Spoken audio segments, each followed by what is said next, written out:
गाजीपुर से सपा सांसद और मुख्तार अंसारी के भाई अफजाल अंसारी क्या योगी आदित्यनाथ के समर्थन में है? ये सवाल इसलिए उठ रहे हैं क्योंकि भारतीय जनता पार्टी की करारी हार के बाद से अफजाल अंसारी लगातार योगी आदित्यनाथ के समर्थन में दिखे और इसके बाद से राजनीतिक गलियारों में इस बात की चर्चा गूंजने लगी कि क्या अफजाल अंसारी अब योगी आदित्यनाथ को समर्थन कर रही हैं? सवाल इतने उठ गए कि खुद अफजाल अंसारी को इस बात पर सफाई देनी पड़ी। आपको बता दें कि यूपी की गाजीपुर लोकसभा सीट से सपा के टिकट पर चुनाव जीते अफजाल अंसारी ने बीजेपी के निराशाजनक प्रदर्शन पर बयान दिया। उन्होंने कहा कि भगवान राम के प्रकोप की वजह से बीजेपी अयोध्या और चित्रकूट सीट हार गई। वहीं अफजाल ने अपने उस बयान पर भी सफाई दी जिसमें उन्होंने कहा था कि उत्तर प्रदेश में बीजेपी को जो सीटें मिली हैं वो सीएम योगी की वजह से मिली हैं। अफजाल अंसारी ने कहा कि मोदी का जादू समाप्त हो गया, उसे योगी ने आकर संभाल लिया। मेरा ये बयान तर्क पर आधारित है। अगर कोई समझता है तो यह बात जान ले, योगी से कोई साठगांठ नहीं है और न ही भविष्य में उम्मीद है।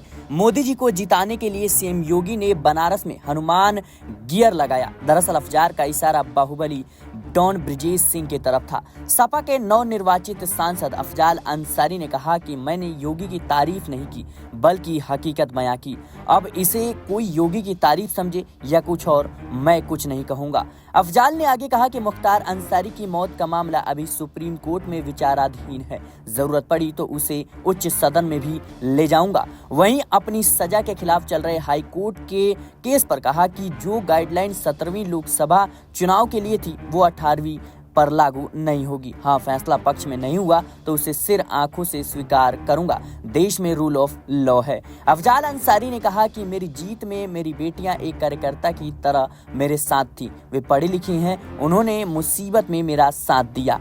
फिलहाल योगी आदित्यनाथ को लेकर के जिस ढंग से अफजाल अंसारी ने बयान दिया था कि जो भी यूपी में सीटें मिली हैं वो योगी आदित्यनाथ की वजह से मिली है। मोदी मैजिक यानी प्रधानमंत्री नरेंद्र मोदी का जादू अब खत्म हो गया है। फिलहाल अफजाल अंसारी के इस बयान को लेकर के आपकी क्या राय है, हमें कमेंट बॉक्स में जरूर बताएं। देश और दुनिया की तमाम खबरों के लिए बने रहे नेक्स्ट 9 पॉलिटिकल बाइट के साथ।